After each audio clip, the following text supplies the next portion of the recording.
Ketemu lagi pastinya dengan Mas Jojo Channel. Apa kabar semuanya?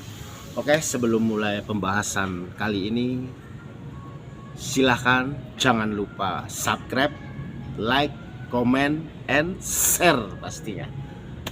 Pada pembahasan kali ini akan saya bahas ditemukannya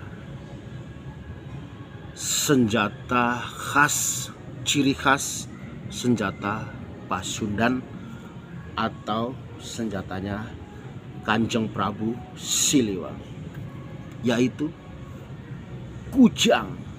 Kujang sendiri adalah memang ciri khas senjata dari tataran Sunda, daerah Sunda. Ya, alhamdulillah mendapatkan sesuatu yang istimewa pastinya, menemukan atau ditemukannya senjata kujang dari dalam batu Badar Besi Kebumen. Ikutin terus.